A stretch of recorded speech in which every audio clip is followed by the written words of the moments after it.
Back in the castle, Rain is upset about his father giving the Black Blade to someone of unknown lineage. Rain's father found the sword in the deepest part of the Dungeon of the Lost. It was an incredibly dangerous quest that yielded the strange sword. The blade is made of an unknown material that is harder than any other. No matter what they tried, nothing could even make a scratch on the sword. Because of this, it came to be known as the Unbreakable Blade. The blade was already pretty beaten up when it was found, so it made everyone question what kind of powerful force could have made it look the way it does. The sword has unthinkable value, so Rain can't understand how the king just gave it away like he did. Rain changes his way of thinking and realizes a sense of unrest is hanging over their country. In all likelihood, Rain determines that his father must be counting on Nohr for some reason. Nohr is the one who defeated a Minotaur all alone and saved Lin's life, so it is possible that he might be a secret weapon for whatever is coming in the future. Elsewhere, we find Nohr with Lyn. Nohr wonders if it is okay for Lyn to be just out like this, but Lyn points out that she is an adventurer first. Lyn refers to him as her instructor, but Nohr wishes she wouldn't. Nohr's attempts to clear things up have failed, and Lyn just keeps following him everywhere. Nohr plans to get some job from the guild. That way Lyn will eventually see what kind of person he really is. At the Guildmaster wonders why Nohr is with the princess, but Lyn tells him to call her by her name because she is an adventurer right now. Guildmaster realizes that he shouldn't stick his nose into others' business, and Nohr explains that they are looking for a job which requires 2 people. Lyn is a silver B rank, so if the 2 of them form a party, then they can take a goblin hunting job just outside the city. Nohr is shocked by this, because goblins are the monsters that adventurers use to put their skills to the test. Nohr can't believe that he will be able to take a job outside the city, but Nohr feels bad for taking advantage of Lyn's adventurer rank. This would be especially bad, because Nohr only has tried to get rid of her this entire time. Nohr wonders if she would really be okay with it, so Lyn excitedly says that she would be honored to form a party with him. Nohr feels a bit of shame, but he gets over it because one of his dreams is about to come true. Nohr eagerly goes to start the job, but he quickly returns because Guildmaster hasn't told him anything about it yet. Guildmaster warns that while it is a low-rank job, that doesn't mean it won't be dangerous. It will take place in the Forest of Beasts, and they have to bring back the ear of a goblin as proof of a successful hunt. They won't get compensated without the ear, so it is very important. It has been reported that the goblin numbers have been dwindling, so there is a chance that they won't find any goblins. If that happens, Guildmaster tells them to just pick some herbs and bring them back. The 2 leave the city and excitedly tell each other to do their best. As they walk through the forest, Nohr asks Lyn to tell him about goblins. Lyn explains that they hunt small animals as prey and eat the fruits of trees. However, they have been aggressively attacking humans for sustenance recently. If they continue to grow in number, then it will lead to a food shortage for them, and they will likely begin invading human villages. That is why adventurers have been trying to control their numbers. On the other hand, the forest relies on the goblins too, so it is also not good to hunt them completely. Lyn clearly has a lot of knowledge, so this just makes Nohr realize even more that he has nothing to teach her. Lyn keeps checking to see if there are any goblins near them, but they haven't found anything.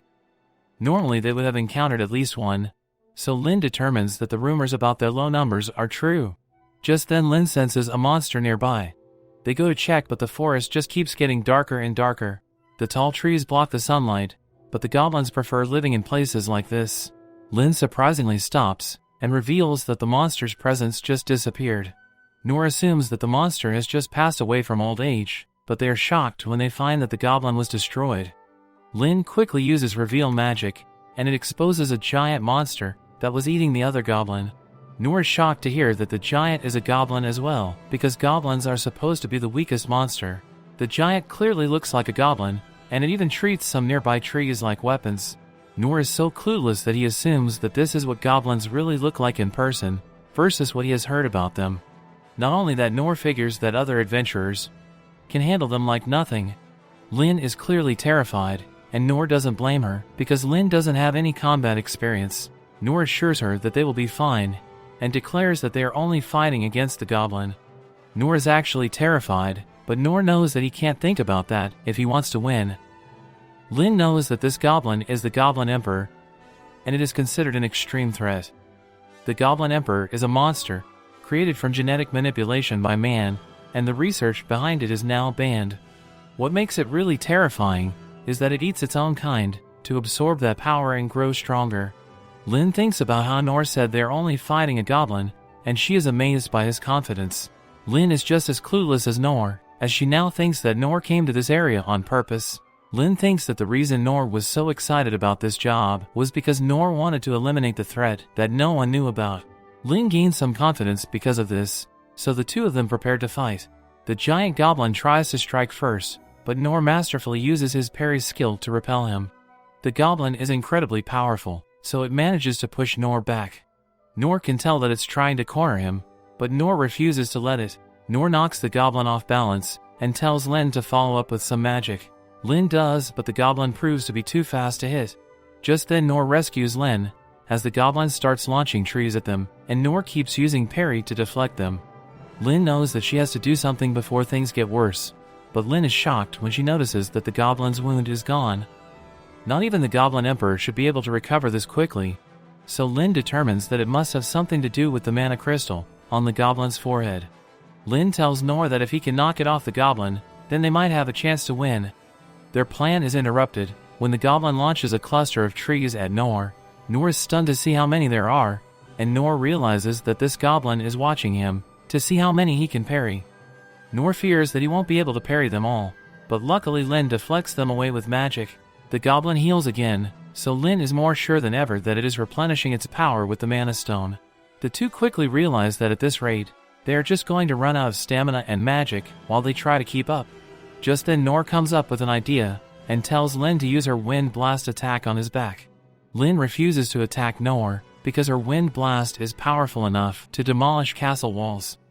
Noor won't be able to survive no matter how strong he is, but Noor explains that she won't be attacking him directly. Noor plans to have her hit the sword while it is on his back, because the only chance they have at beating the goblin is to go faster than him. Time is running out as the monster prepares to attack again, so Lin agrees to do it. Lin's Wind Blast is insanely powerful as it launches Noor across the battlefield, and he nearly passes out. Noor composes himself and enhances his body. This combination allows Noor to break through the goblin's defenses and knock the crystal out of its forehead. The Goblin Emperor loses his mind, and Lin says that she recovered the stone. Noor tells her to finish off the goblin, but also asks her to make sure that it doesn't feel much pain. Lin seemingly doesn't listen to that last part, as she sets Goblin Emperor on fire and it screams in agony. Once the fire is over, Noor apologizes to the goblin and decides that he won't be slaying goblins anymore for a while. Noor realizes that he shouldn't be putting himself in dangerous situations, so he will move on to the next challenge, only after he has trained more and gotten stronger. A while later Rain is informed of the Goblin Emperor that was spotted. The Emperors are several times stronger than the Goblin Kings, so Rain can't even imagine how strong it was, since it also had a powerful mana crystal on its forehead. Rain fears that the stone came from the Demon Heart, and he wonders who could have been behind it. Then Rain is shocked to hear that Noor and Lin were able to defeat it, while only suffering minor injuries. Several strange incidents like this one have started occurring, so the guild has opened an investigation to find out what's going on. Back at the guildmaster is shocked that the little kid from years ago has turned into a goblin-slaying beast. Noor is very humble about it, as he gives a lot of credit to Lin, but Noor also decides that he should celebrate his first day of hunting. It might not seem like much to others, but his first day is a big deal to him. Hearing about the Mana Stone on the goblin makes Guildmaster wonder if what they fought was really a goblin. Noor is pretty sure that it was, and Lin just goes along with whatever her instructor says. Then Guildmaster asks for the goblin's ear so he can pay Noor for the job. Noor looks at Lin with a grim face, as they now have to explain that they don't have the ear, because they burnt the giant goblin to the ground. So now what will happen next? Subscribe to our channel to find out what will happen next. So friends, if you liked our recap video, then please like and share this video and do not forget to subscribe to the channel. Thank you for watching.